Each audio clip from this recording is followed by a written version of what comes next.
Good evening and welcome to the stream. Tonight I'm going to be doing the... Was that way too loud? Probably. Check. Okay. Tonight I'm going to be doing the second leg of my 6-leg travel tracer tour, which is going from Champaign, Illinois, where I live, down to an area near McCormick, South Carolina, and really the tour ends in Augusta, Georgia. So last night's was the first leg, and that was a Cessna 172 from Frasca Field in Champaign to Bloomington Regional Airport, and tonight is going to be Bloomington Regional Airport to Atlanta. This was a trip that I actually took just a few weeks ago, and so my big picture here is just to kind of recreate, all of the trips that I take. So first thing, I'm just gonna go ahead and set up my my flights. KBMI is Bloomington, and KATL is Atlanta, Hartsfield. Just gonna check right here. I clearly have plenty of fuel range to make it, and I'm gonna assume that that shows how much fuel is actually on board my plane, because you can go here to weight and balance. So it's at 50%. If I expand it to 100, you can see that circle in the background getting much bigger. So that is actually representing my range. So I feel safe there. In reality, when I made this flight, I guess I should switch over to this screen so you can see what's going on. In reality, when I made this flight, it was probably about, it was at least half full. It's, COVID times right now, so obviously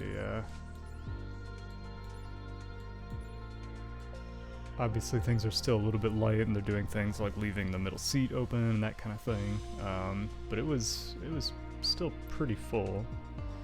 It looks like I'm getting out of limits here, so I think I'll just bring it down to somewhere around whatever my max is. It's like 36% payload, and that's just adding some realism.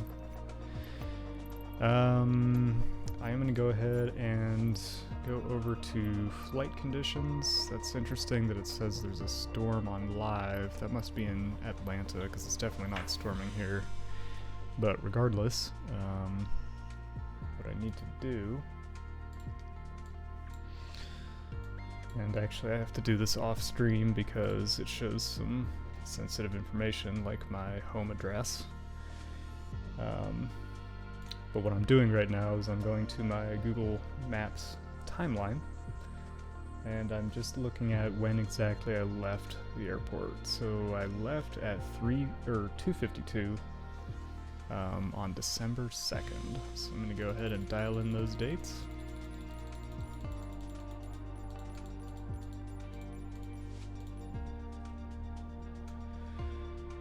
At 14:52.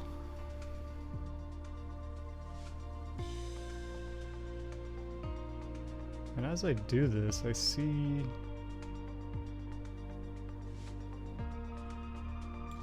Is this still, I wonder? No, that makes it easier to dial in.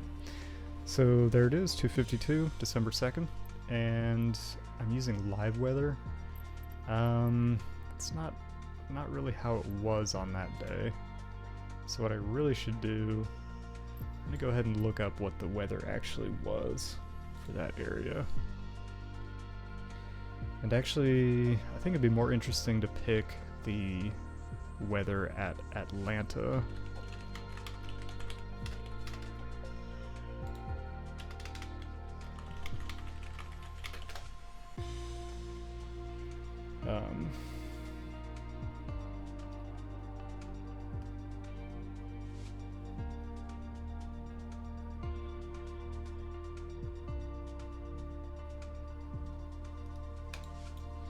kind of hard to find somewhere that actually has a history. Most places just give you a forecast. I just kind of want...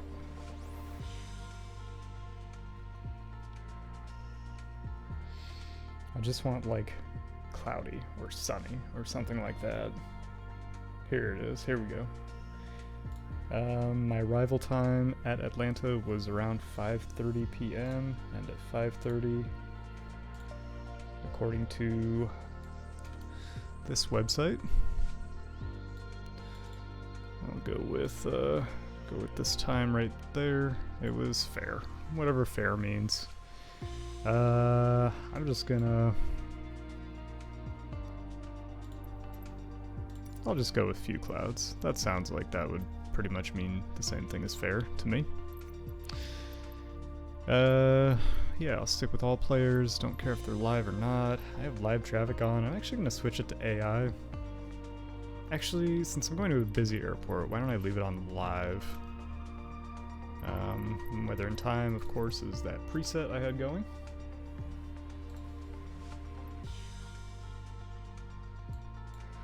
Again, glancing at my timeline, I can see that my takeoff runway was... Oops. Was this one right here, 29. And actually what I want to do is I want to set my departure to the gate, and then hopefully I can...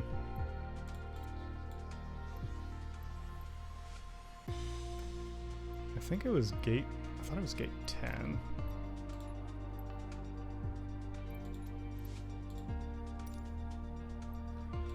Yeah, I wish I wouldn't do that.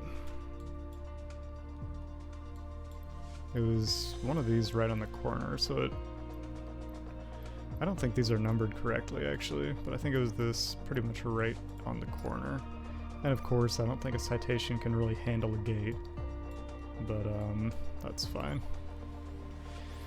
Set it to high altitude IFR. Departure direct is fine. And then my route.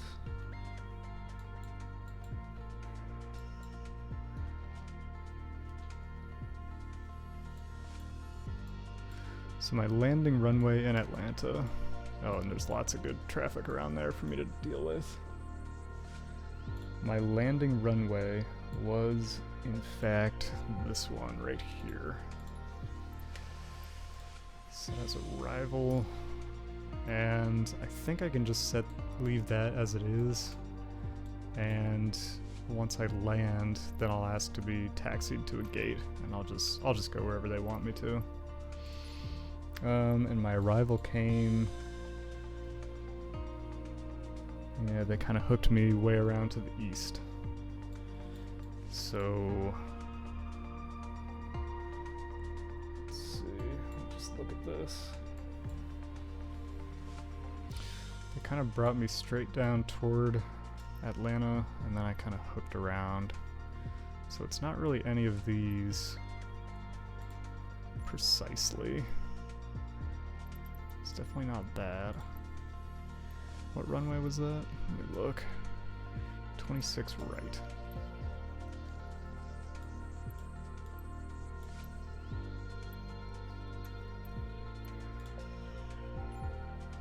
And that is it, exactly like that. And then the approach, I'll need an ILS approach, 26 right, and that is exactly my flight pattern. Exactly like that, so that is perfect.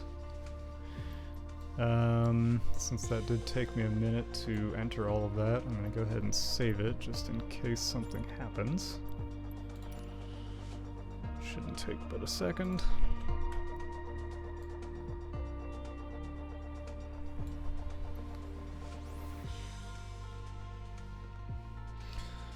And one thing I forgot to do was check my volume here.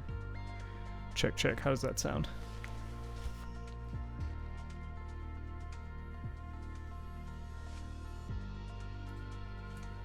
I am checking my volume.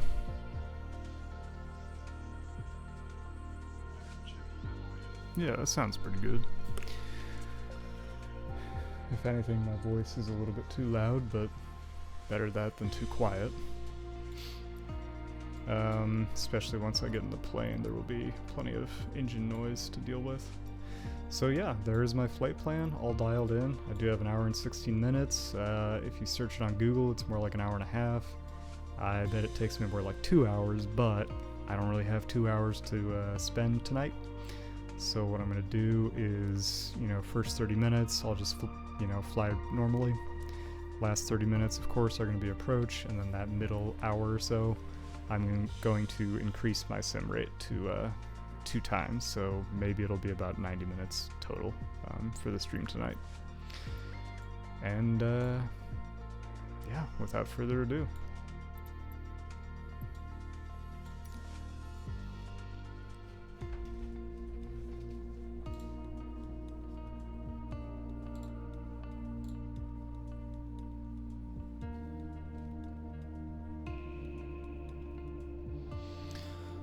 As always, I would be interested to know how everything is coming across, both audio and video, so if there's someone out there who's willing to say one way or the other, that's always appreciated.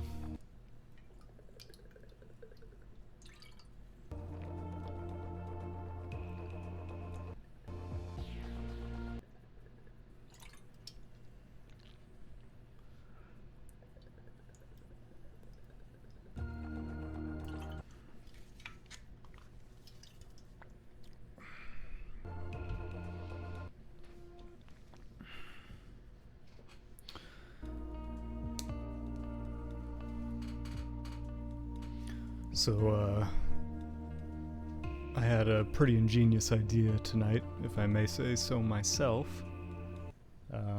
My girlfriend and I have been watching a show called 90 Day Fiancé, which is, I can't explain it, but for some reason it's like my favorite show ever, and it is just awesome. And basically, it's about people who try to go through the 90-day K1 visa process. And some of their relationships are just, it's just watching a dumpster fire. But it's just, I don't know, it's just a really fun show to watch, and I guess it's because it's kind of a study in human psychology and the psychology of romantic relationships, and I don't know, I just find it fascinating.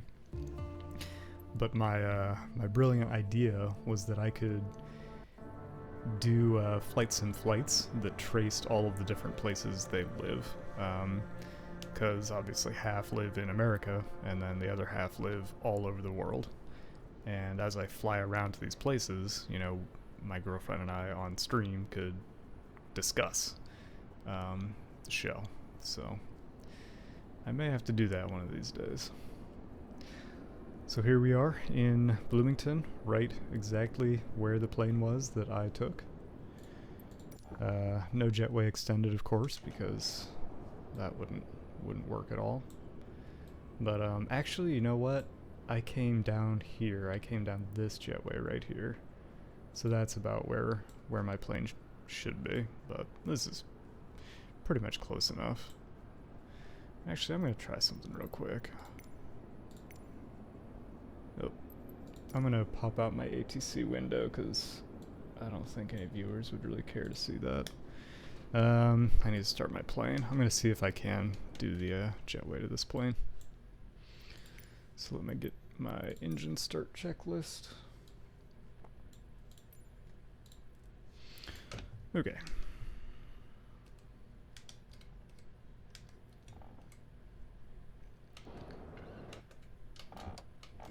Parking brake is set. Generator switch is, these are both going to be on.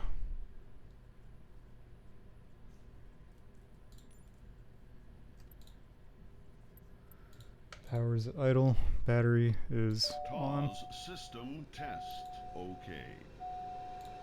Avionics is on dispatch. Not time to turn it on quite yet. Come over here to my engine starters. Hit the right side. Watching for N20.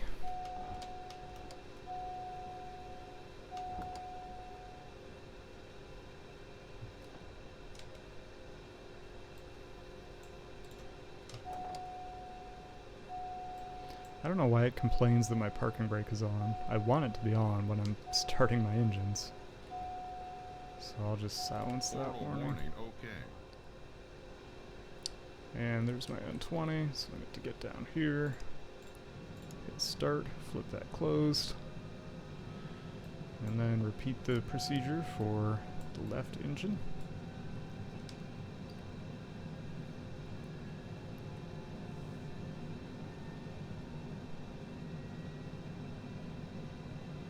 It's kind of freaking me out. In my head, so I flew between Frankfurt and Munich the other night in Germany. And in my head, that's a way shorter distance than from central Illinois to Atlanta. And yet, during that flight, I actually did run out of fuel on one of the runs I did. So I'm wondering if I'm really going to be able to make it on just this 1440. That's only about half fuel. And as you saw, I did crank my payload pretty much up to max there, or as much as it could handle. Yes, parking brake is still on. I am aware. I want it to be on. Starters are disengaged. That's good. Let's check my lights. Go ahead and flip on a few at random. I honestly just don't even know. And now that my radio is on, I can tune to ground, and let me just see. Ground services, I can indeed request a jetway Ground connection. Cessna November so let's see what happens. 75649er, could you please connect the jetway to the aircraft? Cessna November 75649er, we can't connect the jetway to the aircraft, please. Retry later. That's just the wrong plane there.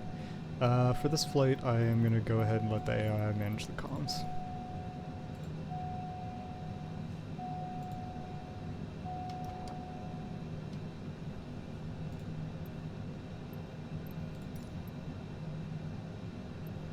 Ground Cessna November 75649er, ready to copy IFR clearance to Atlanta.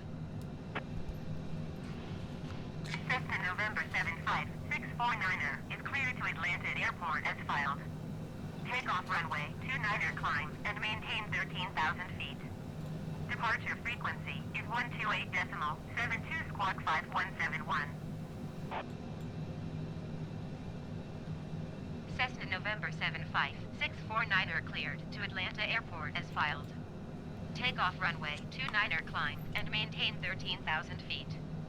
Departure on 128.72 squawk 5171. Cessna 649er, readback is correct. Contact ground on 121.65 when ready to taxi. So that runway 29 Ground is Cessna November 75649er, requesting pushback. is indeed the runway that I took Cessna off on, November so that's perfect. 75649er, pushback request accepted.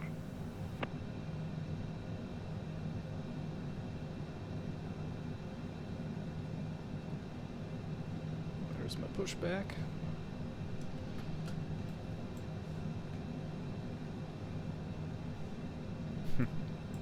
It's kind of funny. For whatever reason, I vividly remember when I was sitting on the plane.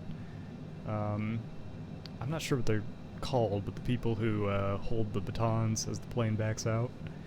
The one on the left side of the plane was a woman, which is kind of unusual. I mean, most of the guys doing that are dudes, in my experience.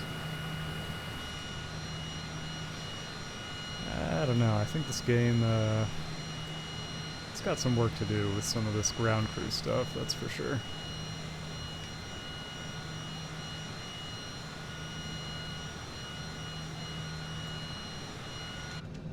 And I don't remember exactly what the weather was like when I left, but I think this looks pretty reasonable. It wasn't totally clear, but it was still a beautiful day, that's for sure. Ground Cessna November 75, 649er, requesting the end of pushback. Cessna November 75, 649er, request to end pushback received. Okay, so I was given a Ground Cessna 13,000 November foot 75, 649er, with Alpha climb ready out. to taxi IFR. Cessna November 75, 649er, taxi to and hold short of runway 29er via taxiway Charlie Bravo, cross runway 20. Contact tower on 124.6 when ready. Taxiing hold short runway 29er using taxiway Charlie Bravo, cross runway 20 Cessna 649er. CB cleared to cross 20.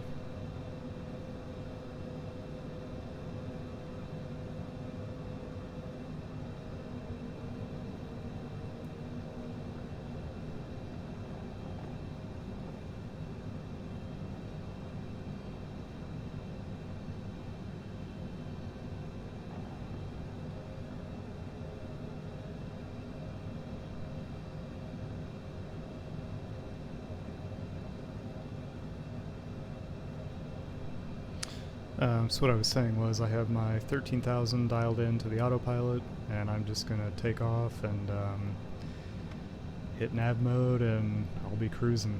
I'll make sure everything's going smoothly. This is 20. I have clearance to cross. Oh, and I remember looking to the left and seeing down the runway there when I was making this flight for real. Whoops. Overshot that turn a little bit. And hold short. Bloomington Tower Cessna November 75, 649er, ready for IFR departure runway 29er. Cessna November 75, 649er, cleared for takeoff runway 29er. Notch of flaps coming down. Cleared for takeoff runway 29er, Cessna November 75, 649er. V2 is 140. Okay,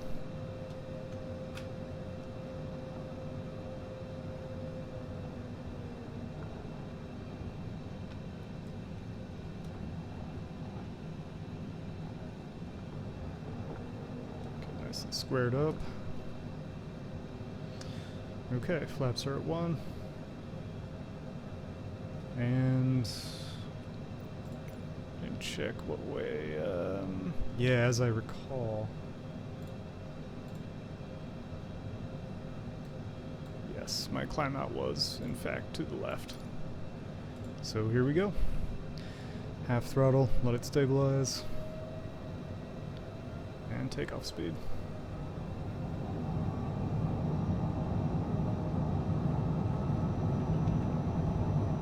Plenty of runway for a small plane like this. It's 110, 30, V2, rotate.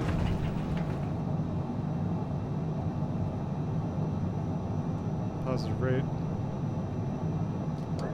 Gear up. Cessna 649er, contact Peoria departure on 128.72. Flaps up. 128.72 Cessna 649er. Gauge the Peoria autopilot. departure Cessna November 75, 649er is at 2,600 feet, climbing 13,000 feet. Cessna November 75649er Peoria departure. Continue to BLLUE as planned. Altimeter 29er.92.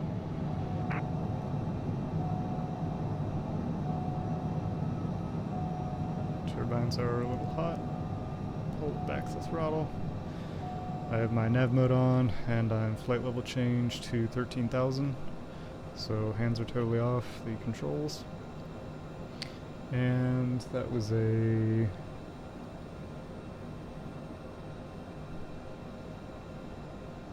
(299) altimeter. So I will check that. That's probably what it's at. Yep. So that's all good. And easy as that. This is, you know, again, I was on the left side of the airplane, and this is exactly the view I got of the airport. It was really a great view of the airport. So this is the city of Bloomington. It's really cool Cessna because 649 or contact Chicago Center on 119 or decimal 225. these are places that are familiar to me. 119er decimal 225 for Cessna 649er. My girl, Chicago Center Cessna November 75 649er is climbing through 9,100 feet for 13,000 feet. Cessna November 75649er, Chicago Center, continue to flow as planned. Altimeter 29er, decimal 9er 2.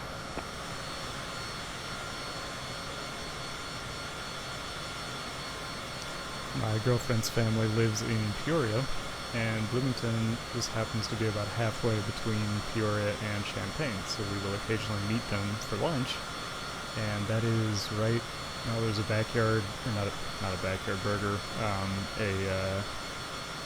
wow, totally spacing, a Red Robin right in this area that we like to go to. Starbucks is right around here, and yeah, this is kind of the main drag through that area of Bloomington.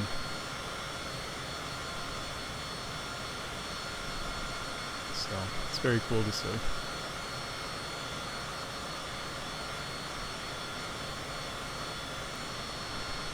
And here's, I was talking about this yesterday, the exit to get to the airport is actually way before the city. You can take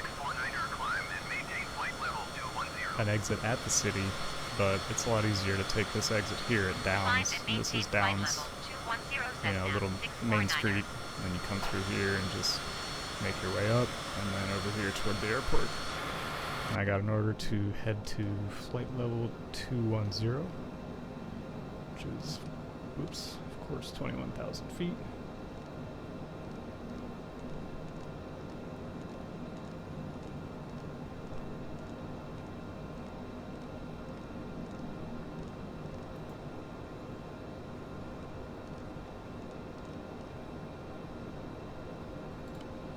So I'll hit that.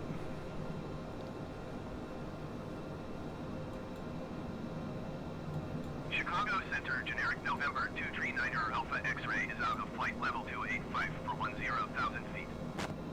Generic November 239er Alpha X-ray Chicago Center, continue as planned.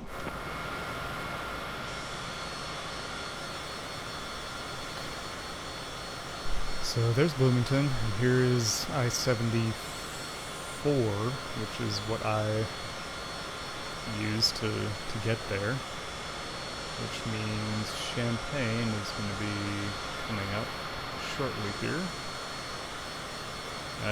This looks like a pretty big town, but I'm not sure what it is.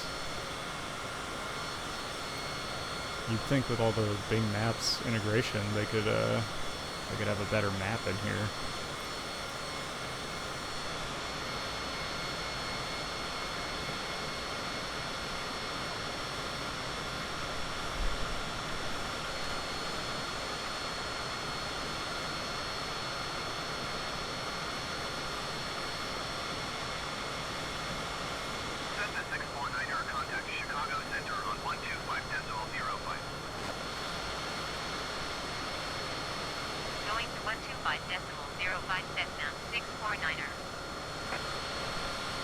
So that would have been Leroy, I guess. November 75 649er is climbing through 16,000 feet for flight level 210.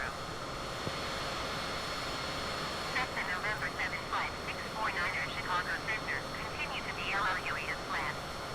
Altimeter 29er decimal 9er 2.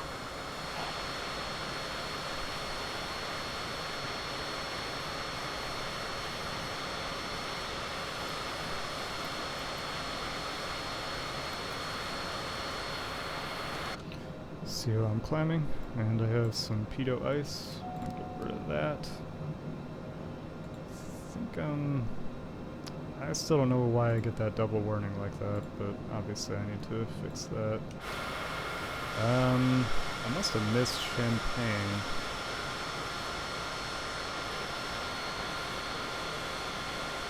Nope, here, this is Champaign. There's Willard Airport, where I've flown out of there, I think, twice ever. This is Muhammad that I flew over yesterday, got a good view of. And this is kind of North Champaign.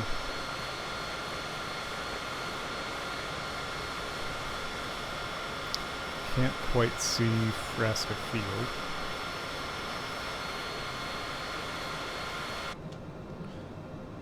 As long as it seems like everything is holding steady here, I'm gonna get into the drone camera real quick.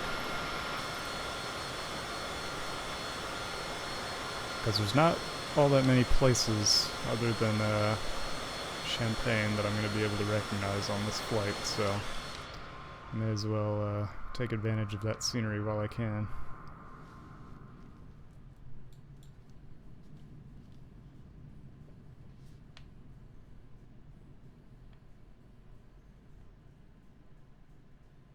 I totally lost my plane.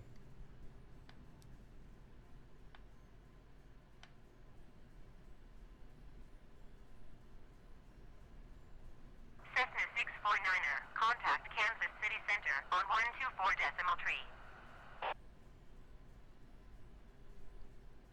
124 decimal tree for Cessna 649er.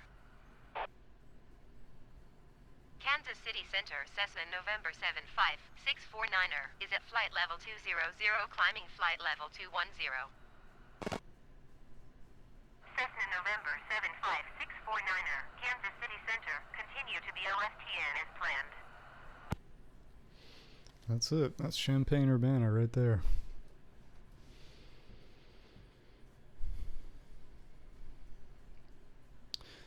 Google Earth has this same issue. You can see these kind of darker areas, and it's just to do with the lighting or the coloring of the satellite imagery that they use to create the photogrammetry. So it looks like there's darker areas, but of course it's it's really all the same. And maintain flight level 290. And that's about all the look I'm gonna get today, I think. I Climb gotta and get back to maintain my flight plane. level 290 Cessna 649er. SkyWest 469er contact Indianapolis Center on 132.2.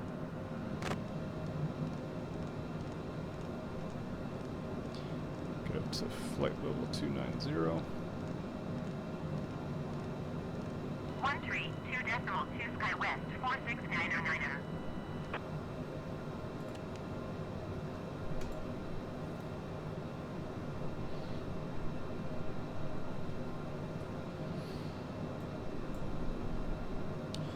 May as well go ahead and turn on my weather display just in case something comes up. And I think I'll zoom out so I can just get an idea of my progress. So all the further it goes, obviously I got a long way to go here. So I will increase my sim rate. So there's KBMI right in here, just kind of getting started. Got a long way to go into Atlanta. Gears up, flaps are up. I don't even know if I need any lights on during the day. I'm not really sure on what the rules are. If anything, I think strobe would be on. Speed brake is up, throttle might be a little high. It's hard to see. Yeah, it's be at cruise right there. Won't be quite as fast, but should be better on the fuel burn.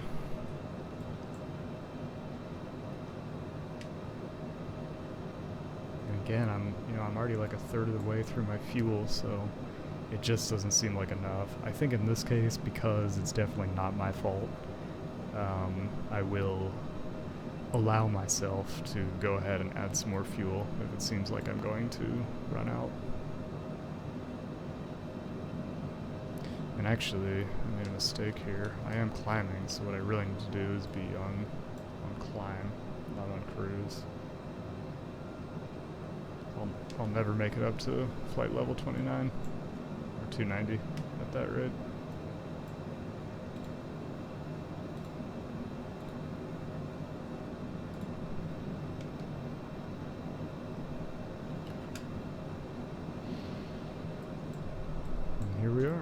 a beautiful day. It's pretty much about what it looked like out there when I made this flight. Cessna 649er, contact Kansas City Center on 127.7.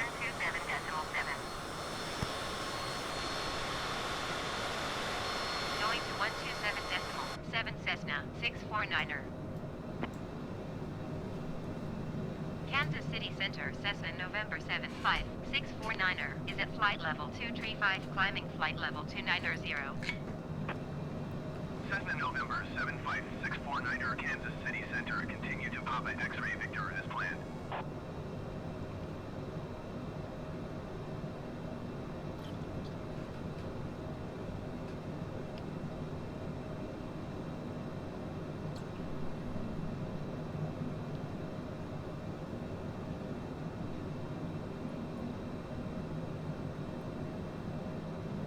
Kansas City Center, American 1607 is out of flight level 370 for 10,000 feet. American 1607, Kansas City Center, continue as planned. 37,000. That is high up there.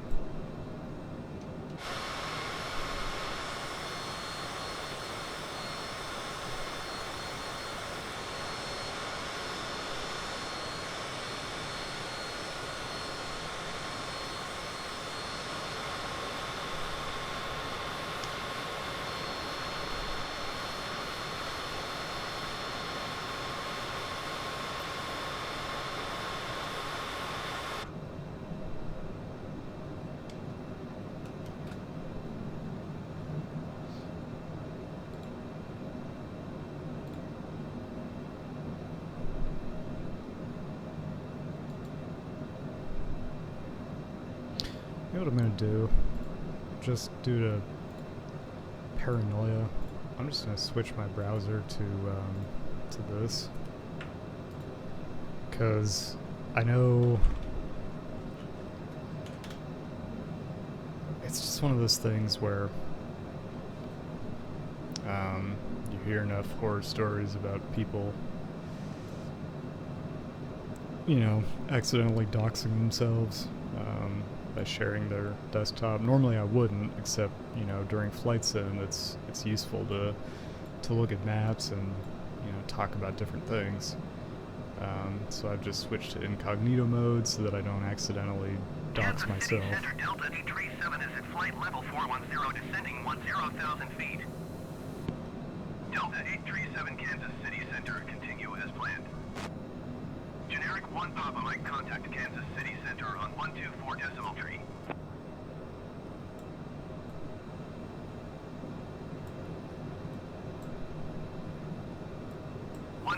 Decimal tree, generic 1 Papa Mike.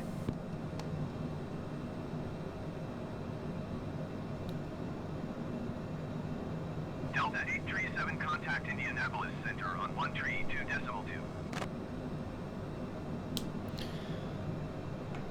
Another thing I haven't tried to do yet, and I really need to learn more about, is how to play music while you 132 stream. decimal 2 for Delta 837. I've played my own music before on a stream, American 1607, contact Indianapolis but Center on 128 decimal tree. I don't know. So yeah, like, you know, I've played my own music 128 decimal during the 3 stream, for American 1607. knowing that I couldn't get any DCMA violations for that, but I've never messed around with playing any other music. But I think tonight I will go ahead and try that, and I found one. That's interesting. Even though I'm in incognito, it comes up with my some of my bookmarks. Oops, yeah, .com.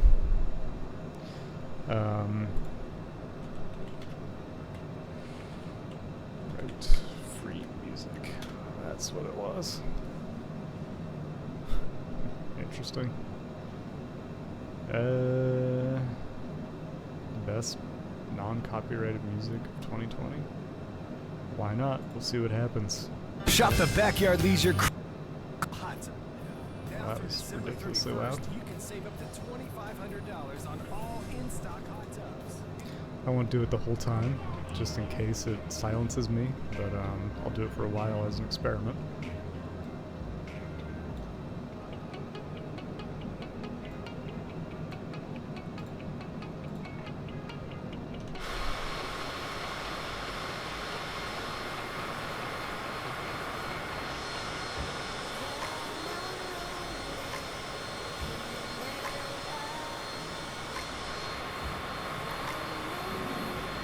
Whoa, whoa, whoa, whoa, whoa. I didn't realize if you touch the left. Climb and maintain flight level 350. Climb and maintain flight level 350 Cessna 649er. Cessna 649er, contact Indianapolis Center on 128.3.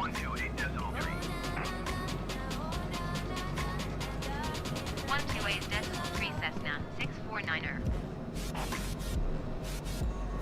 Indianapolis Center, Cessna November 75 649er is climbing through flight level 290 for flight level 350. Cessna November 75649er, Indianapolis Center, continue to pop an X-ray Victor as planned. Check, check, check.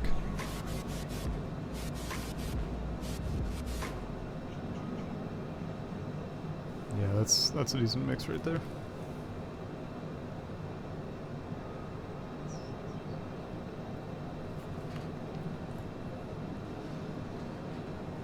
So, that's one way I can play some music, I guess.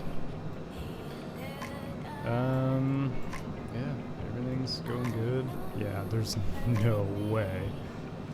See, I'm halfway through my fuel, and I'm maybe a fifth of the way to my destination. I don't know what the deal is there, because it definitely showed my range as just being like pretty much the whole U.S.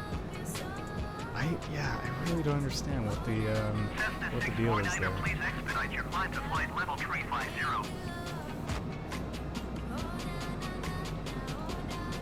I must have forgot to, yeah, I forgot to hit my FLC. My mistake.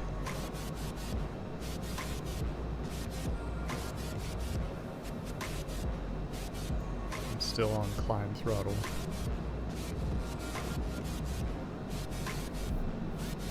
So I'm definitely gonna have to add fuel at some point.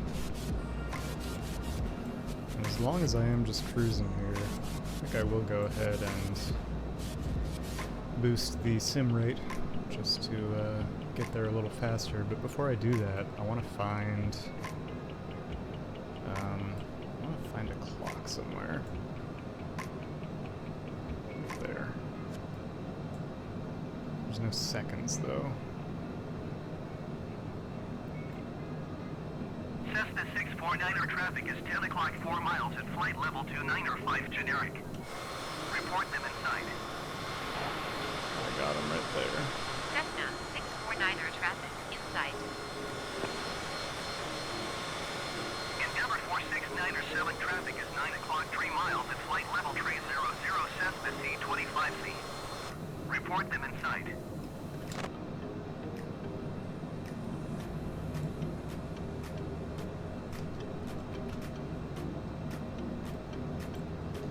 Endeavor 469er 7 have the traffic.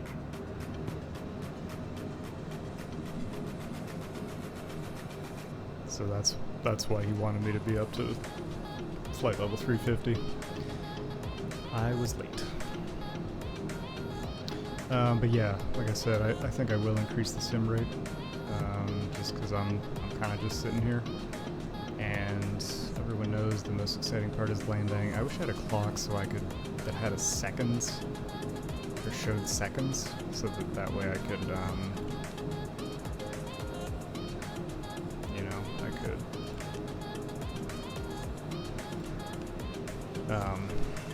I could tell more easily when I got back to the correct sim rate. Kind of dumb, honestly, in Microsoft Flight Simulator 2020, unlike its predecessors. There's nothing that indicates the sim rate other than just, you know, a clock or like using some kind of reference. In previous ones, when you increase the sim rate, a red number would come up in, you know, like the top right corner, I think, and it would say exactly what the sim rate was until you put it back to 1, and then it would disappear. And it just doesn't do that in this, and I can't believe that's not something that's baked in to the game. But regardless, what you can do is there's only 2 levels below 1. There's 0.5 and there's 0.25. So if you just you know, to increase it, I think it's like Control R plus, and then to decrease it is Control R minus. So if you want to go back to 1, you can just go Control R minus minus minus forever, and then just hit it twice to get back up to that 1. So I'm going to go ahead and just make sure that's right.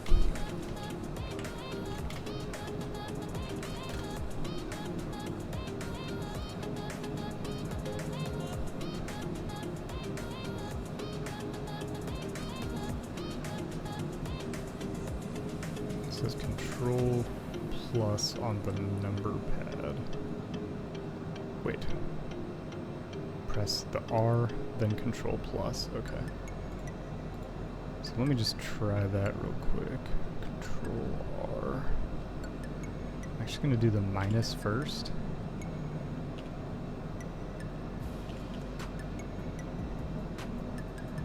It doesn't seem to be changing anything.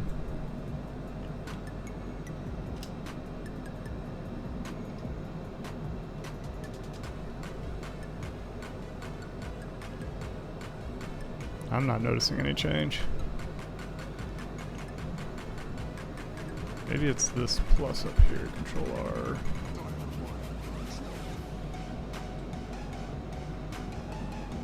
No, it's just zoom. Speed up the flight time. Press the R, then Control and plus on the number pad. You are tree 0 miles west. Descend and maintain 10,000 feet. Expect ILS runway 22 approach via CU YAR transition. Cleared to CU YAR.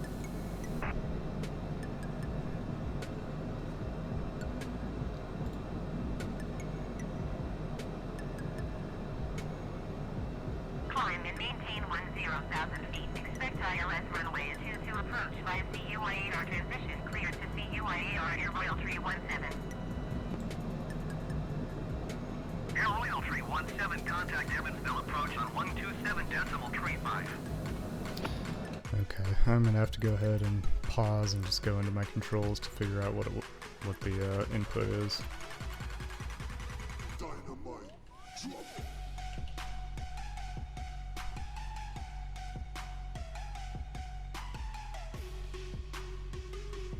So I think it's just hold R and then plus or minus, I guess.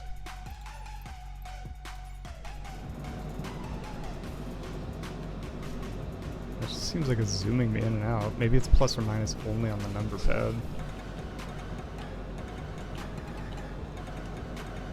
It's not doing anything. Oh, there it is. It's Control R and then plus or minus on the number pad. So now I'm at 0.25. Now I'm at 0.5. And now I'm at 1.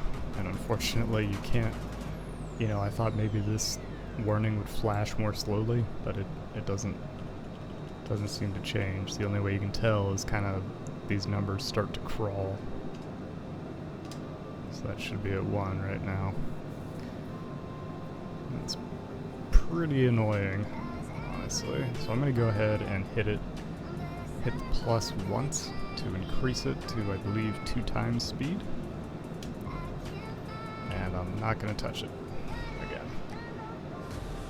Just going to keep an eye on things, make sure nothing crazy happens. You can kind of tell it's going faster because this fuel rate is dropping pretty quickly. I think when I get to... There's no reason to push it. I'm not even going to have half of as much fuel as I need to get there, so I might give it until 200 and then put some more fuel in my plane.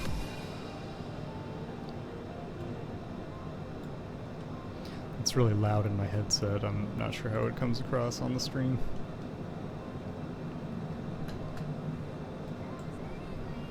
It does look like we're going pretty fast when you look out the window.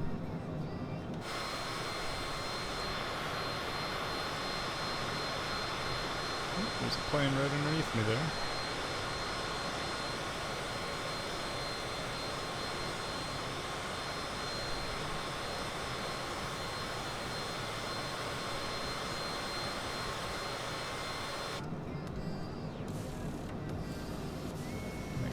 Course correction to my next waypoint. Cessna 649er climb and maintain flight level 430.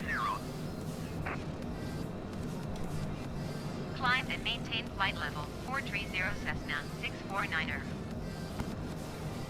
I'm probably going to complain that I'm not going fast enough almost immediately because I can't. I'm manipulating the controls at half the speed they would expect me to. 30 FLC, and there I go. Very quick.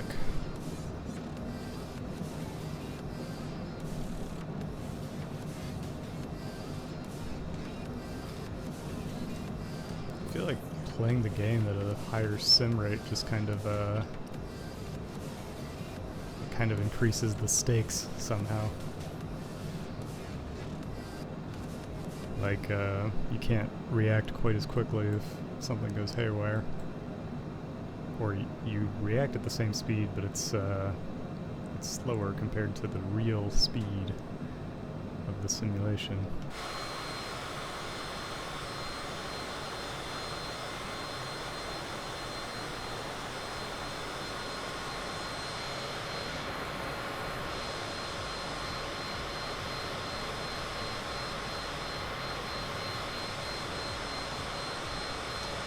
Yep, don't really see any landmarks that I could try to figure out where I am with. Could look up where BNA is.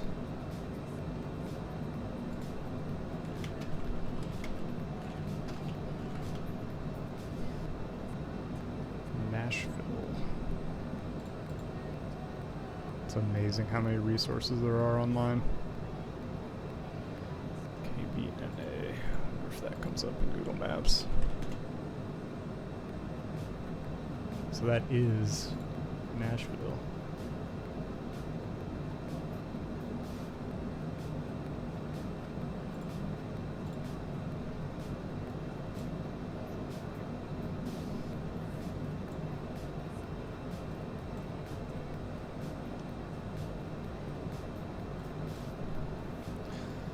I went to Nashville in the fall of 649er contact Memphis 2018. Center on 133.85.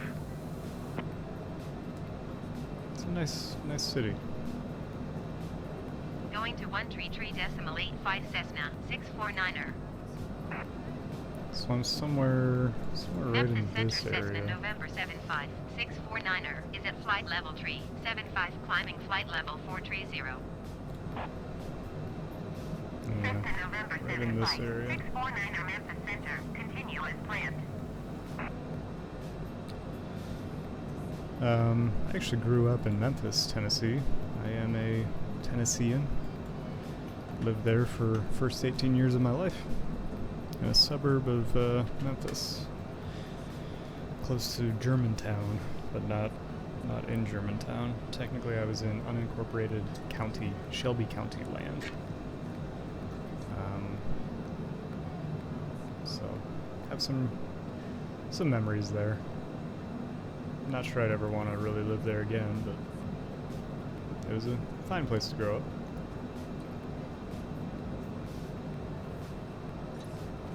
It's really more about your immediate circle of social connections and whatnot than about the specific geography anyway, so. Let's see how my fuel is doing. Yeah, right around that 100. So once again, I was not provided with enough fuel to actually make it to my destination. I'm thinking I might be about halfway. I'm gonna go ahead and, fuel up, do some mid-air refueling. I'm gonna go right back up to 50%. May as well. And it's kind of cool when you do that. You can see the plane kind of dips because it's kind of adjusting to all that new weight being on it. And Cessna 649er, please expedite your climb to flight level 430. yeah, I'm not climbing anymore. I wonder why.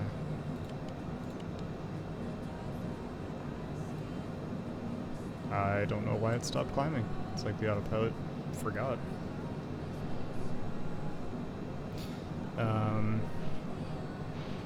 But yeah, that should be enough fuel to not have to worry about it for the remainder of the flight, I hope. Cessna 649er, please expedite your climb to flight level 430. Yeah, it's really not wanting to get up there for some reason. There are some glitchy things about the autopilot in this game. It's like every time I click it, it goes up a little bit more. But it's not wanting to stay locked in.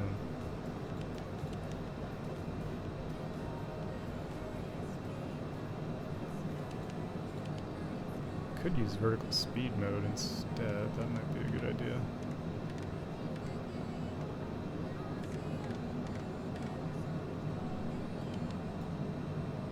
There we go. That'll get me up there. And again, I gotta remember that as soon as I need to, it's Control R and the minus on the numpad to reduce the sim rate. I hit it once, and that brings me back to the real time.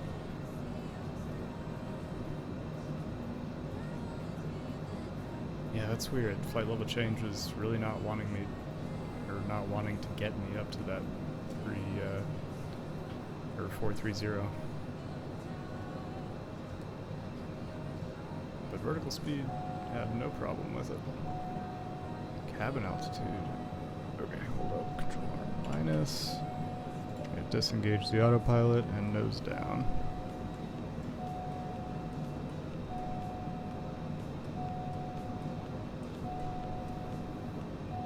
So I don't want us to suffocate. It says use oxygen mask, fat chance. So I don't believe my plane is capable of the altitude they are.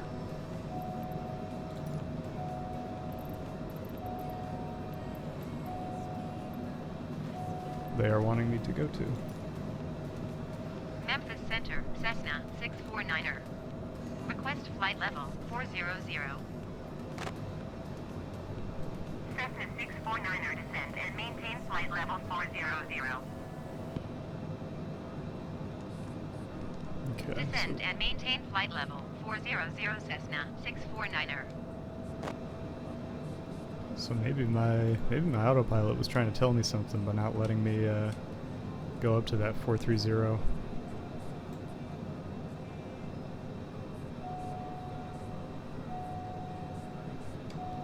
Just kidding. Even oh, how did I get up to 42 again? No, I'm coming down. I'm fine.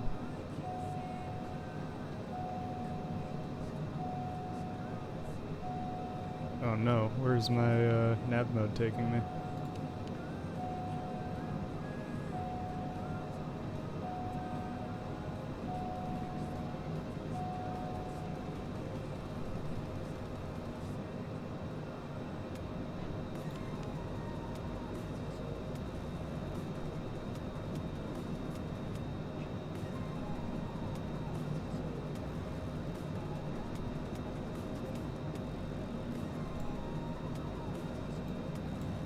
Heading toward BNA, so that should be fine.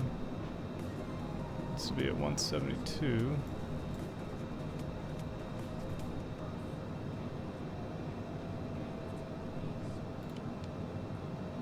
Come on, what's going on with the autopilot?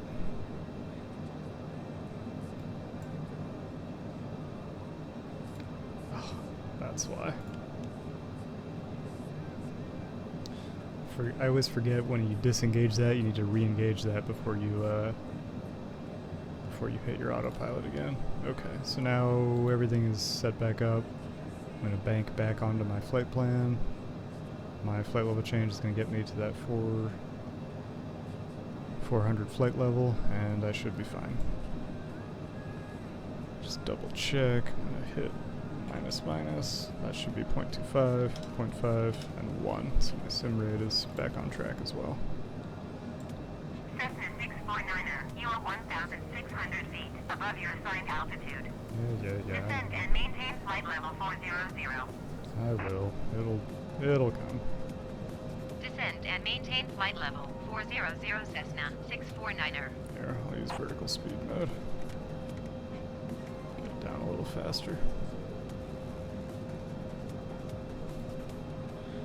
And I'll bank back to the left. So that's a little hiccup, but yeah, that's a learning experience. Obviously this the Citation is not capable of that high of altitude, which is weird because, I don't know, it's like, why would the controller be telling me to do that? Cessna 649er, contact Memphis Center on 126.75. 126.75 for Cessna 649er. Okay, I think I'm back on track. Cessna November 75 649er is out of flight level 410 for flight level 400. Cessna November 75 649er Memphis Center, continue to Bravo November Alpha as planned. And there we go, it switched from BNA to MGriff? MGriff?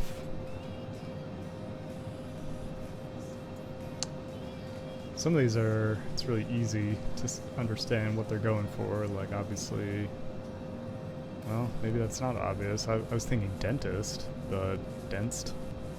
I don't know. That's obviously Glabin.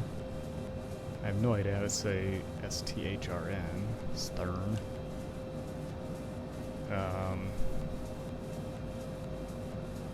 Yeah, MGriff maybe? Not sure. Okay, so lesson learned, the Citation does not want to go much above 40,000 feet.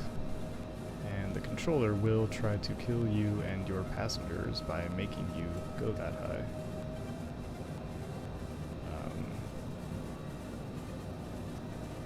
Don't listen. And you can always request a lower cruising altitude, so that's a good thing to keep in mind. Let's check through this again. Autopilot's on, nav mode is on. Flight level change, it's off, but I'm still dialed in at 40,000 because vertical speed mode was on. Let me go ahead and hit this. I think that'll.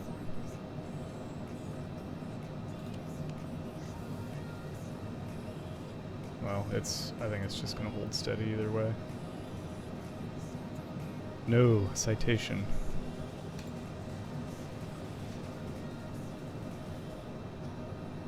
No, I think I'm going to be okay. I've been using the Citation quite a bit lately, and I've got the autopilot all figured out.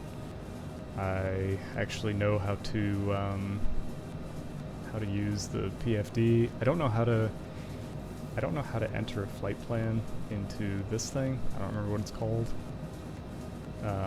But all I do is just set it up like in the world map screen, and then it pretty much just runs itself. And I've also figured out how to use approach mode and do ILS approaches, which is really cool.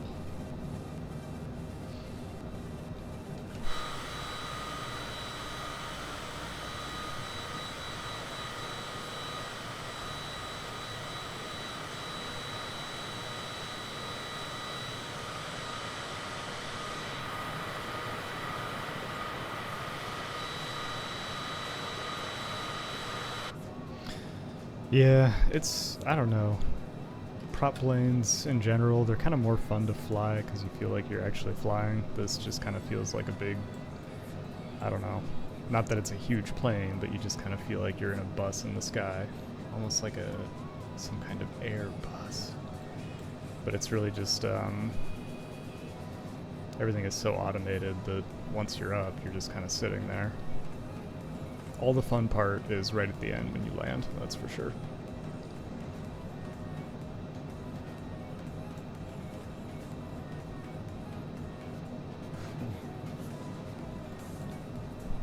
Airbus. So yeah, I'm gonna increase the sim rate again, so I guess just because you're just getting here, I'll explain what I'm doing. Basically, a few weeks ago I traveled down to, South Carolina, I think I told you that, and basically what I'm doing is I'm recreating that like whole trip. So last night I flew from Champaign to Bloomington, Illinois, which is where I actually flew out of. But in reality, I just drove between those two places, but I figured I would fly it in the 152 just for the heck of it. And then tonight, I'm going from Bloomington, Illinois down to Atlanta, which is where I had a connection, and I went from Atlanta to Augusta, Georgia, which is where my dad picked me up. So basically, my grand plan is like just going forward anytime I travel, I'm just gonna like recreate the flights that I did. And technically, all those flights were in a CRJ 900, but yeah, that's right, the old Viking ship. Yeah, that thing burned like really well, even though it was like half made out of duct tape. Actually, what I should do here, let me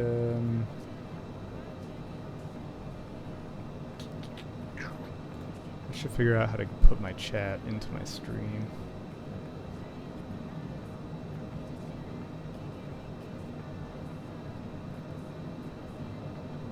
Because that's a thing people do. Oh, there it is, chat box. Add source. Stick it there.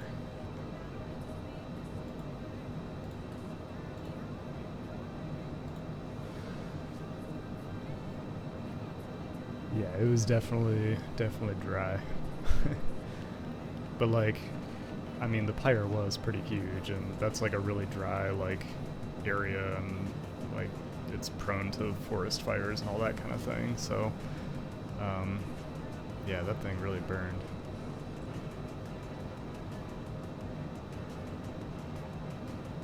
Actually, you know what? As long as I'm on a stream, I could like make a thing of this.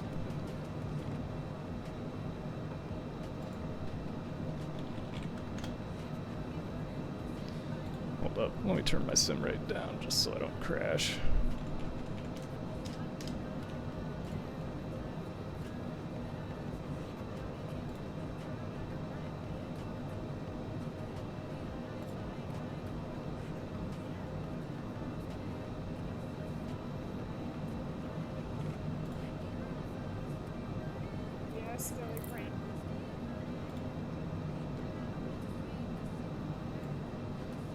Here's the official video.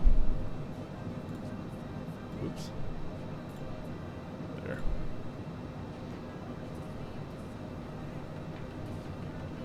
Yeah, you can tell all that stuff down there is just like super dry.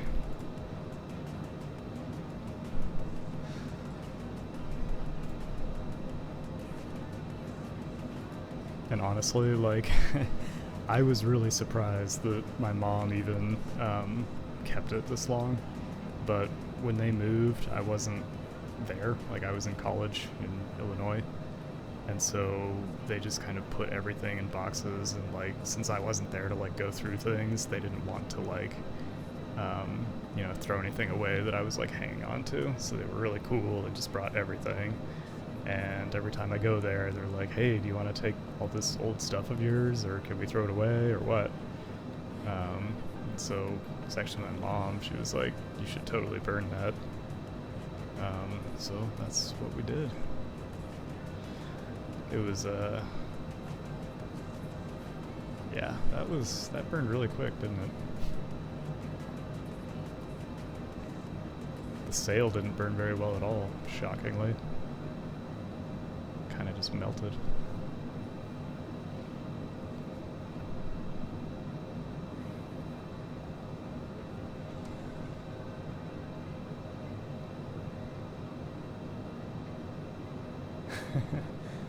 Hey, I like the taskbar on the side.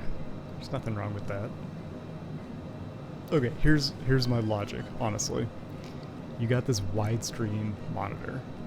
Why would you distort that, like, ratio even more by putting it along the bottom? If you put it on the side, I don't know if that makes sense or not, but if you put it on the side, it, like, it doesn't make it, like, longer. That's just how my head works.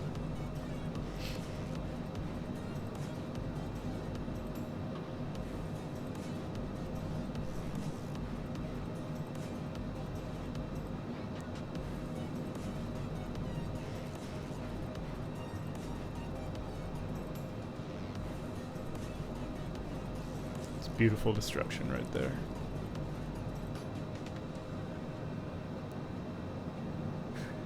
No, I mean the rest of the monitor area. Like, if you put it on the bottom, you're taking something that's like a rectangle and you're making it like even more rectangular. If you put it on the side, you're making it like less rectangular.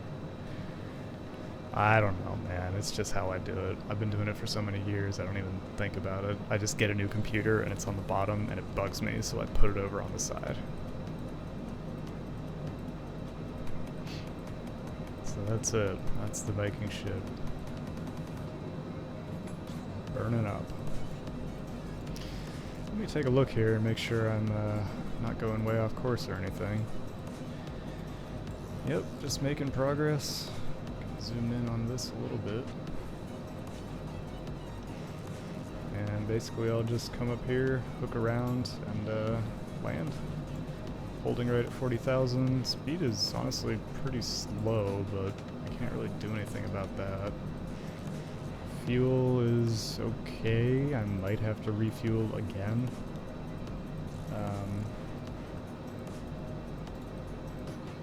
Yeah, it doesn't matter once you're in a full screen app, but you know, half the time I'm not in a full screen app. Yeah, I don't like to push it. So basically, in the citation, I can just show you this. You maybe already know about it, but it's hard to see. But basically, like down here, there's different levels. So there's TO's takeoff, CLB is climb, and then CRU is cruise, and idle is obviously idle. So that's where you want to have the throttle, depending on what phase of the flight you're in. So I'm obviously just cruising right now, so I'm in cruise. Yeah, and if I put it up, you know, all the way, I'll get that stupid warning that's like, it's ITT, which I think is internal turbine temperature, and it just screams at you until you throttle down a little bit.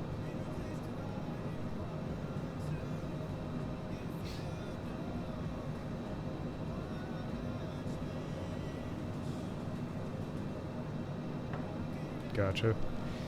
Dude, I keep watching people play X-Plane, and X-Plane actually looks like it might be a better simulator. Like, this is really a beautiful one, but there are some things that X-Plane has that this game just doesn't have. Like, I saw this guy, he was loading up his plane with like passengers and cargo, and he could like dial in like where people were sitting and like how many, like what percentage of seats were full and like all this different stuff. And I'm like, Flight Sim doesn't have anything like that. Like there is this screen, so yeah, you can kind of do that, but I guess my main issue is like the way it was presented in X-Plane was like so intuitive. It was like a section view of the side of the plane that like showed you all that.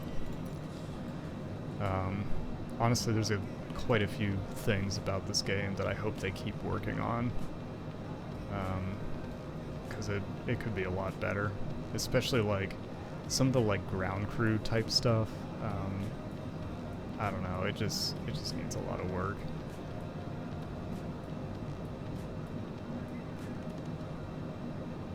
Cessna 649er, contact Atlanta Center on 132.05. Yeah, that's entirely possible that this game has the better physics. 132.05 for Cessna 649er. 649er. I mean, Atlanta Center, Cessna November 75, 649er, flight level 400. Cessna November 75, 649er, Atlanta Center, continue to DENS as planned. yeah, I love the physics in this game, and like, Cessna 649er, contact Atlanta Center on 133.8. everything about it feels really good. 133.8, Cessna 649er. I'm kind of excited, or I'm Atlanta intrigued. Center, Cessna November 75, Hold on, I'll 649er, let them flight shut level up real quick. 400. Cessna November 75, 649er, Atlanta Yeah, Center. for sure. Continue to DENS You can as feel the planned. wind.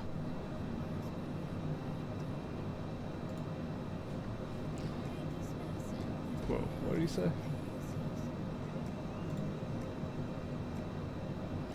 No, just continue. Yeah, you can really feel wind quite a bit, and I am making a turn here. That's good. Oh, let me turn on my constraints.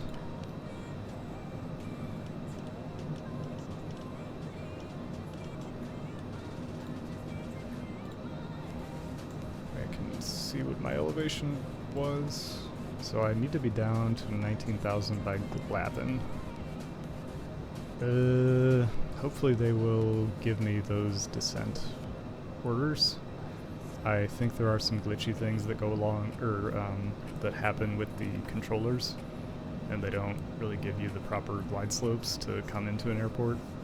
But hopefully, hopefully today I won't have that issue. I don't know. Yeah, I really need to. I've really been trying to figure jets out so far, but I really need to mess with some of the planes. Like, I did fly the Extra one day to explore that giant, like, crater in the ground in, like, Brazil or wherever that was just caused by, like, a scenery glitch. And that was, like, really fun to fly around in, because, I mean, basically, like, whatever input you give it, it'll do. It's just an incredibly sensitive and, like, powerful plane. But I need to mess around with that more. Back in the day, I used to love, like, I would use the Extra, and I think the Baron, and I would, like, go to the Grand Canyon and just, like, dive down into the Grand Canyon and just, like, try to trace through, you know, as narrow of, you know, areas as I could. And maintain flight level 330. So that's perfect. I'm starting my descent. Descend and maintain flight level 330 Cessna 649er. Okay, dial in 330.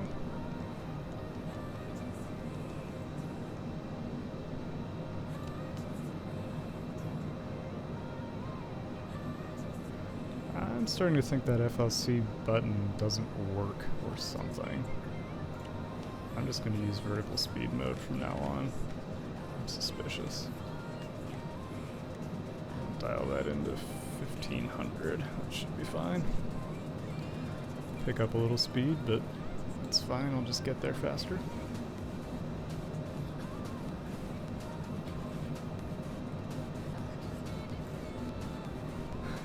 You took a 747 into the Grand Canyon?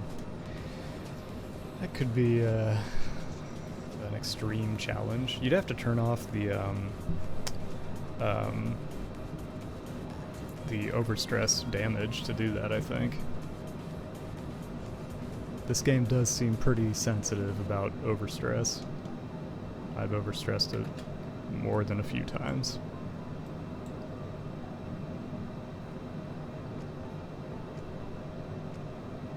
Atlanta Center Delta 775 is out of flight level 280 for 5,000 feet. Delta 775 Atlanta Center, continue as planned.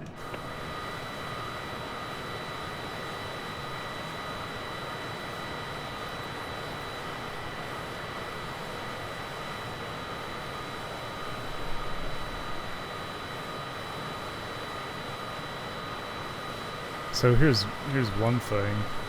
You know, even though my indicated airspeed is 130, I do have this total airspeed of 420. and I'm not super sure, but I think total airspeed, I think what that means is like that's your speed above the surface of the ground. So basically, because I'm really high up, there's like no resistance. So, you know, the air coming into the pitot tube is, there's not enough air to properly really gauge your airspeed.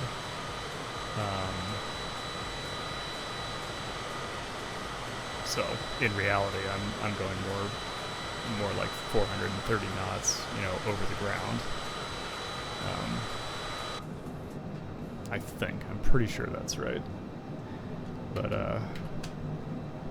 you know, I'm just a flight sim player, so don't take my word for it. There's one guy who I watch just on Twitch, and every time he starts a stream, he's like, "This is not for instructional purposes. Nothing I say should be used, whatever, for training and, you know, in real world scenarios," which I think is kind of funny. He's like paranoid about getting sued or something.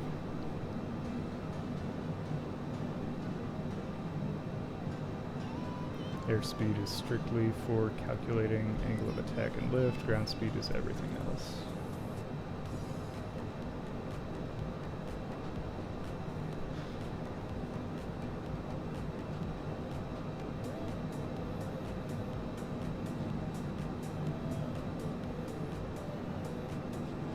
Yeah, I don't know.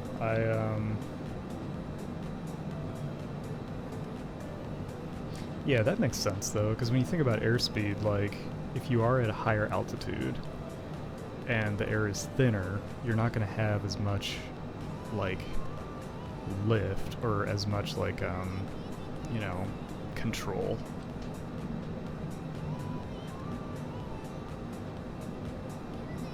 But obviously, when you're way high at like a cruising altitude, you can get like a ton of speed. So, I think a few weeks ago, I don't know, it seems like every few years there's an article that comes out about hypersonic planes. And it was like a few weeks ago, I think it was in China, I think it was like a university in China, they tested some kind of new prototype in like the fastest wind tunnel in the world, but it wasn't fast enough to like properly test the engine. But ultimately, I think they think it could achieve like Mach 15 or something like that. Just ridiculously fast. Cessna 649er descend and maintain flight level 210. Descend and maintain flight level 210 Cessna 649er. But that's obviously just the holy grail of Maintain 7,000 feet. Expect ILS runway 27 left approach via SLVA transition clear to SLVA Delta 775. holy grail of air travel. Hypersonic flight, that is. I mean, it was like, I don't know, it was like New York to, it was like, I think it was, I don't remember what airports they used, but it's like New York to London in like an hour or something like that. Just nothing, when normally that takes like 9 hours.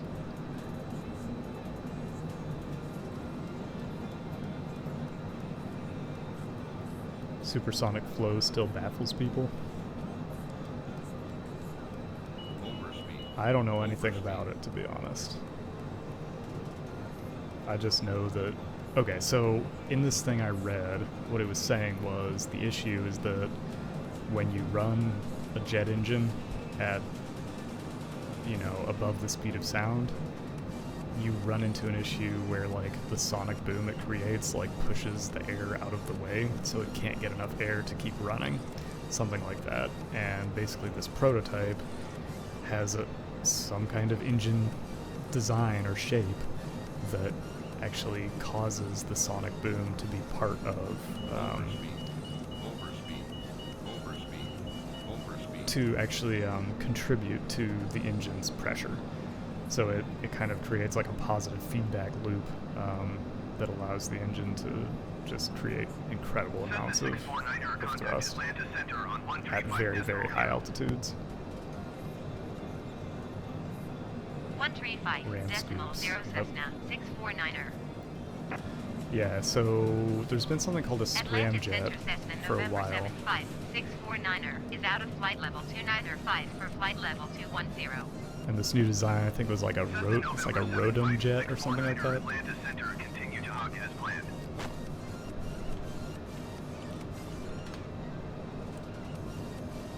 Atlanta Center Delta 1374 9,900 feet. Delta 1374 Atlanta Center, continue as planned. Altimeter 29 Sodram decimal jet, that's what it was called.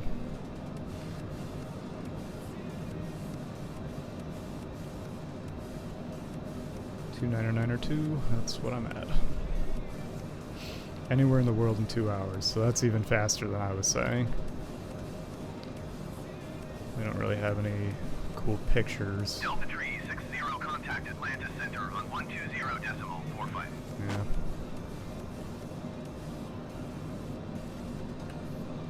So there's something to look at. I don't really know what I'm looking at. 120.45 Delta Tree 60.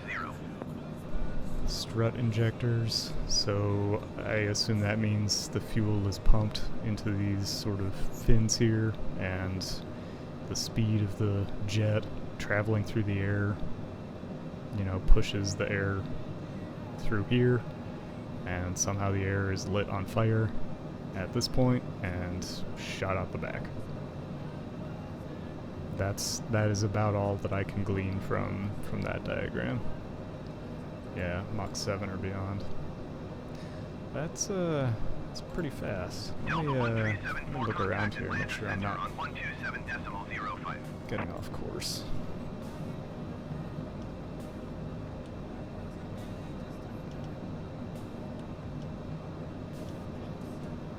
Going to 127.05 Delta 1374.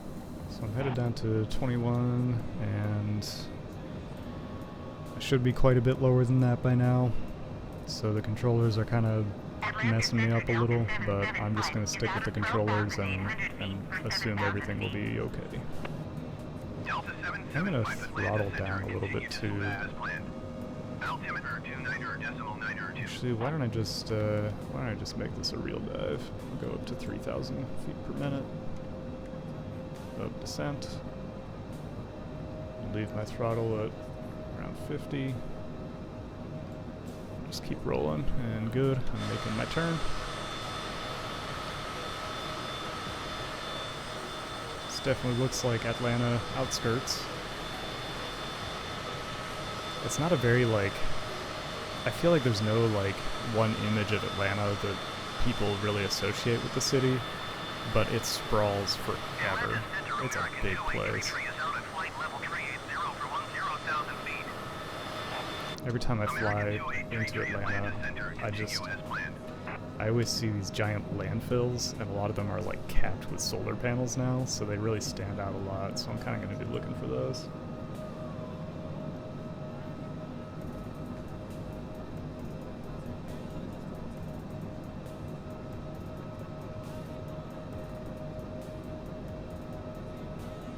YF-33, I'm thinking that's the Russian, or 23. Alright, man. I'll talk to you Wednesday. The traditional Goomnoot. Cessna 649er, descend and maintain 9,000 feet.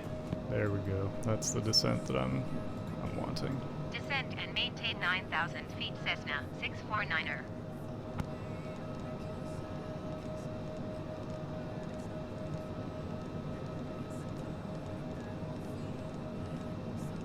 Have a good night, man. Delta 1776, contact Atlanta departure on 125.7. Alrighty, so there we got our 9,000. Gonna hit vertical speed. And 125.7 for Delta 1776. That's driving me crazy. I gotta do it like this because it stabilizes the camera. I'm gonna go ahead and head to 3,000 vertical speed just because I want to get down.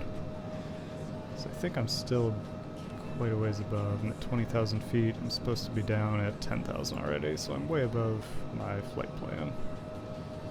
Which is fine. Probably still on track. And yeah, there it is. There's the airport. I'm coming around. I'm kind of on downwind right now, and I'll be landing on this runway right here. And here are all the different terminals. If you've ever been to Atlanta, you will know that these terminals are linked by a underground train. And yeah, we'll see what happens. It's been a good flight so far. Weather's nice. I don't foresee any issues, that's for sure. Oh, here's I was just talking about those landfills. Here's one.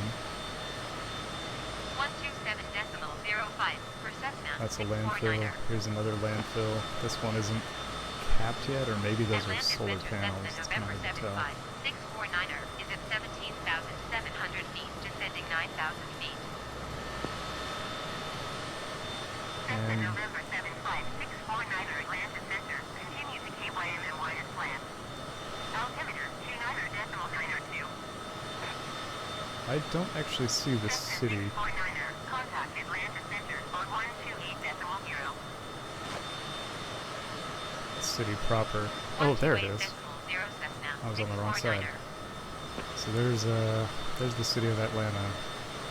Atlanta Center Cessna November 75, 649er is at 15,900 feet, descending 9,000 feet. It's kind of The November 75649er Atlanta Center continued to KYMNY as planned.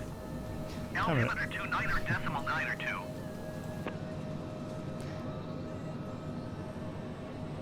kind of an unusual city because it's not like New York or Chicago, because it doesn't have like as much of a focal point. It's very much like it's kind of in like a big long line, and I think it pretty much just follows a freeway.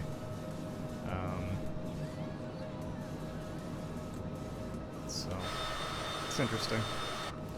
It's amazing how all these huge places develop so organically. Okay, so I'm glancing at my fuel, and Cessna 649er contact Atlanta approach on 127.9er. I got a ways to do. I'm getting nervous again. I'm going to go ahead and put a little more Going to fuel on my plane. 127.9er Cessna 649er. And I do apologize. This is pretty Atlanta approach Cessna pretty cheap November 75 649er is at 12,300 for a flight feet, simmer, descending but 9,000 feet.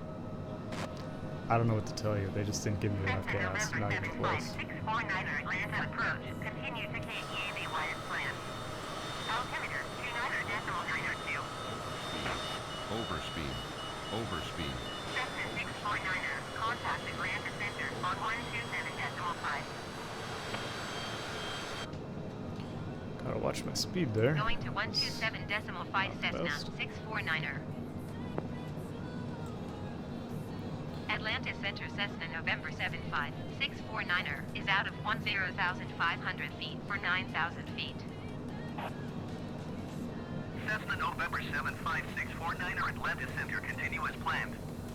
Altimeter 29.902. Cessna 649er, you are 22 miles east. Descend and maintain 5,000 feet. Expect ILS runway 26 right approach via Zello transition. Clear to Zello. So I don't know why, but it seems like Cessna my 649er, descend and maintain 5,000 feet.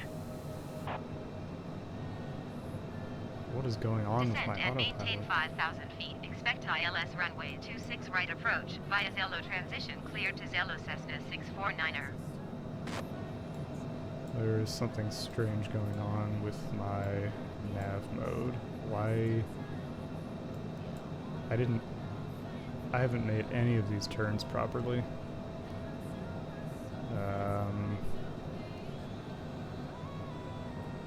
Yeah. Oh, you know what happened? It's looking for runway 26 right.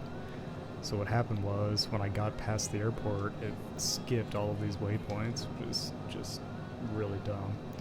Basically what that means is I need to go ahead and execute a manual turn. And yes, I did hear that I need to head down to 5,000. So I'll go ahead and dial that in.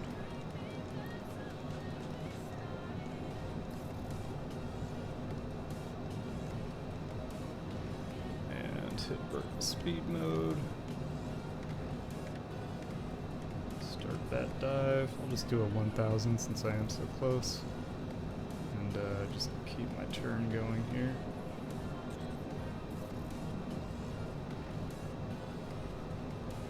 Turn nav mode off because it's fighting me.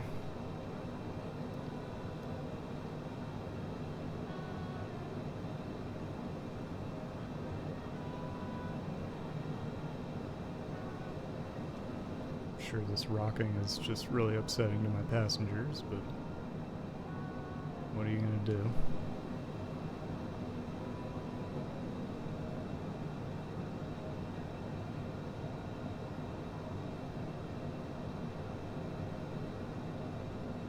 Well, that was almost a perfect flight, if not for that mishap with my nav mode.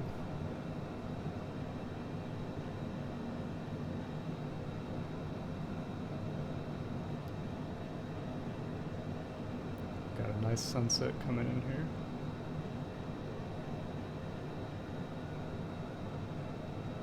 Cessna 649er, contact Atlanta Center on 128.0. 128.0 for Cessna 649er. Atlanta Center Cessna November 75 649er is out of 7,700 feet for 5,000 feet. Cessna November 75649er, Atlanta Center, continue to Haynes as planned. Altimeter 29.902.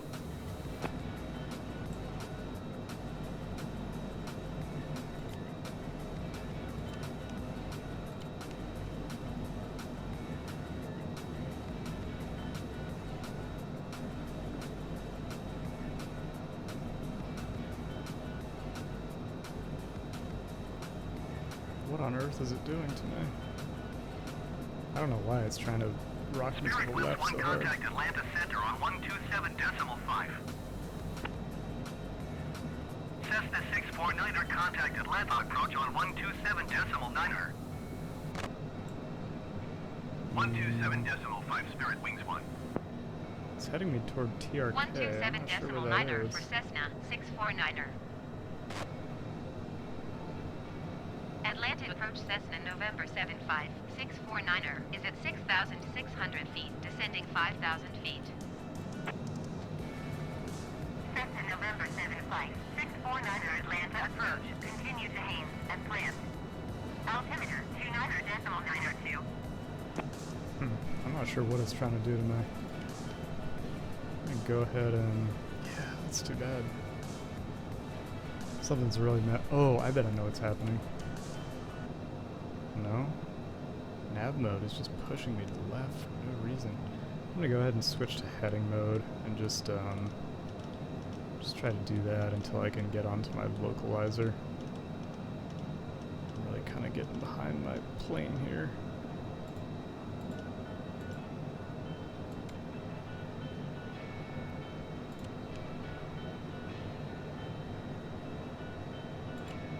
Why is it doing that? Oh my gosh. And maintain 4,000 feet. That's really frustrating. Descend and maintain 4,000 feet, Cessna 649er.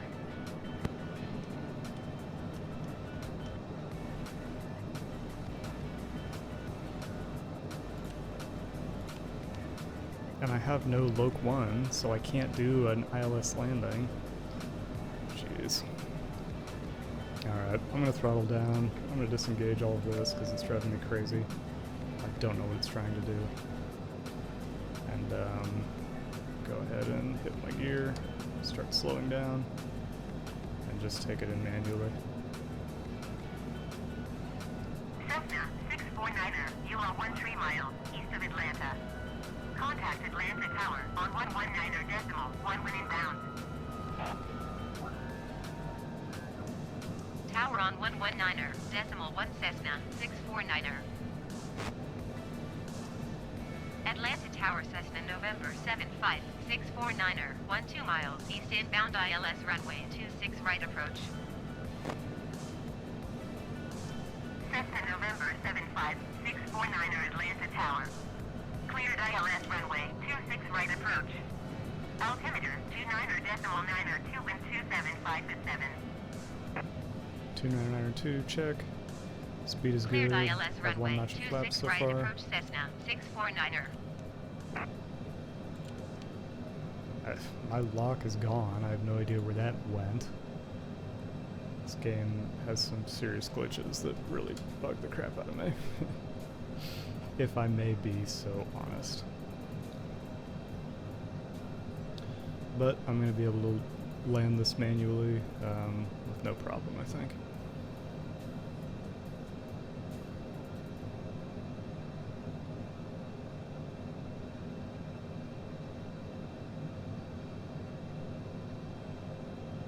Coming in nicely, gonna hit another notch of flaps, keep my throttle up, make sure I don't get too slow.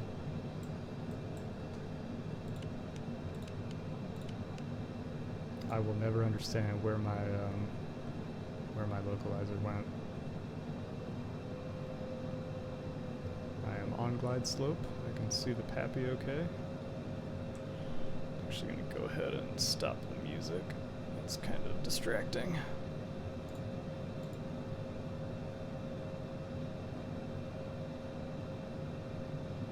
Right at 110 knots, that's right where I want to be for landing. Give it a little more throttle because I am getting a little low, I think.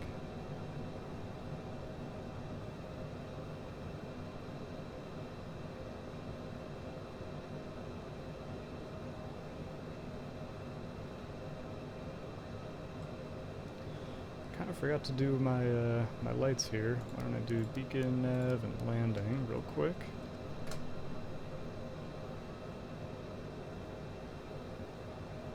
Flaps are full.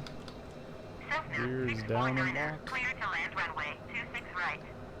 Wind Wind up 275 26 at right. 7. And I have my landing clearance. Clear to land runway 26 right Cessna 649er.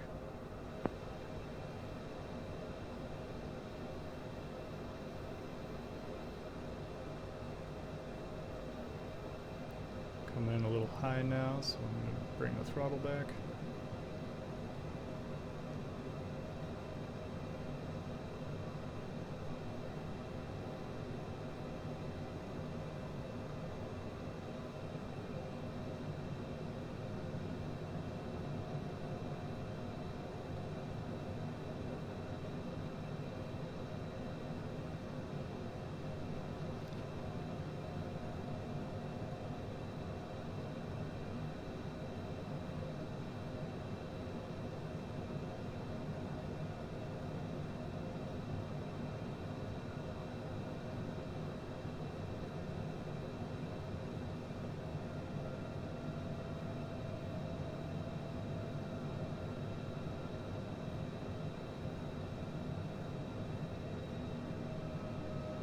Speed is great. I am slightly high on the glide slope. Now I'm right on.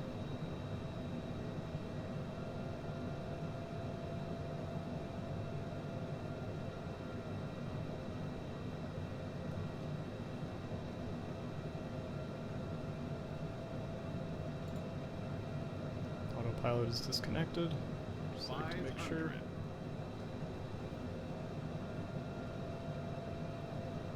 Slightly low, slightly slow.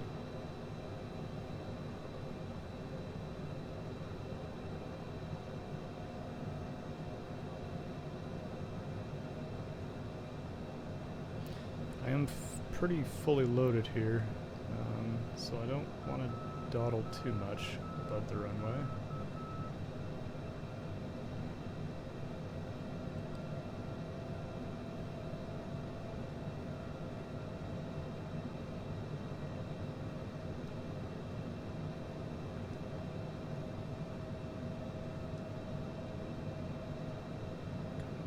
nicely, give it a little flare.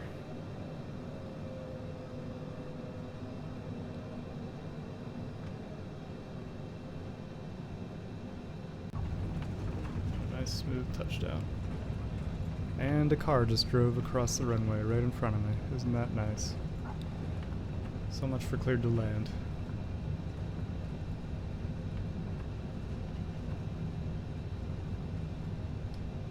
Okay, I'll take this taxiway, I think. Flaps are coming out, don't need those anymore. Cessna 649er exit runway when able. Cessna 649er, contact ground on 130.775.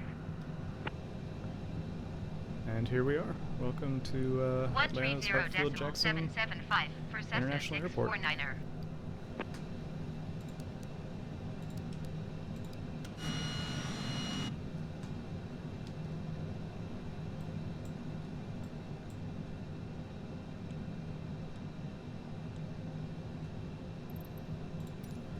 For some reason the AI doesn't like to handle the ground communications.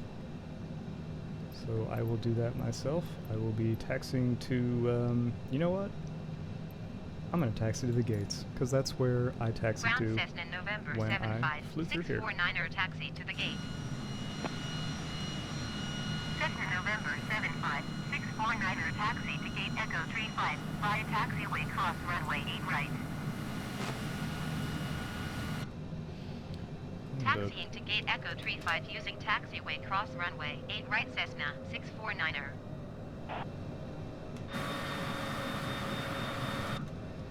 Not such a long taxi this time. That's nice.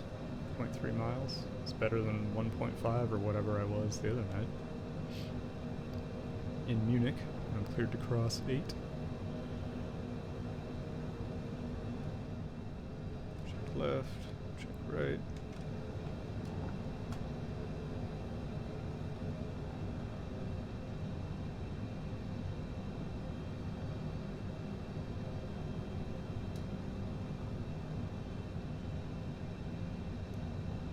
So yeah, I'll call that a pretty nice flight. It was nice to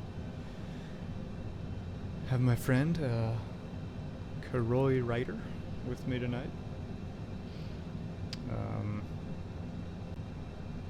I've known him for most of my life at this point.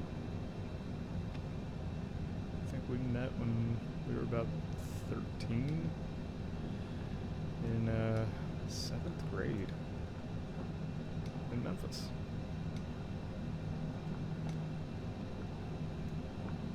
We were friends throughout high school, and I don't think we really talked at all in college. And then in the last year or so, me and him and another buddy from middle school and high school, and for me, even grade school, and then another guy have formed kind of a gaming group that we have been enjoying. So it's nice. It's one of those things where like you meet these people in middle school, and I don't know if you ever really know or really realize that they are probably going to become, you know, your lifelong friends. Because if nothing else, you come from the same place. You have those same early experiences that kind of bring you together. Give you the same worldview, and I don't know, just a basis for a friendship.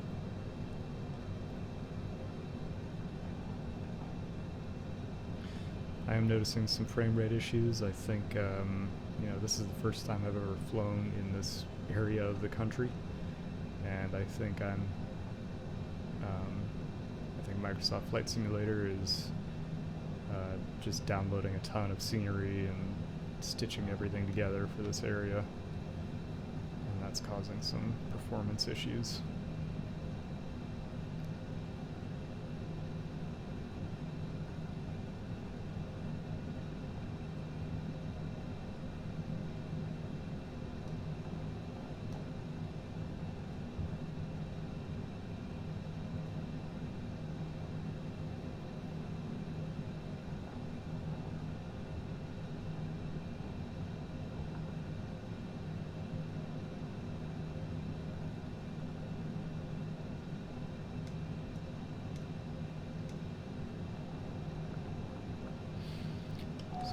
as parking brake is set, I will secure the aircraft.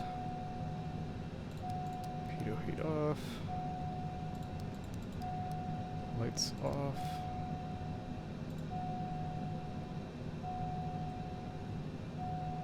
Engines off. Flaps are up. Speed brake is up.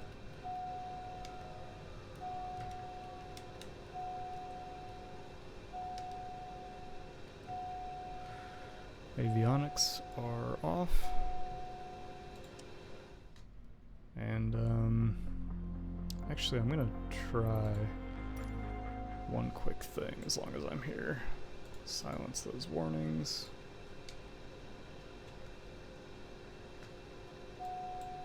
Let me try just one thing.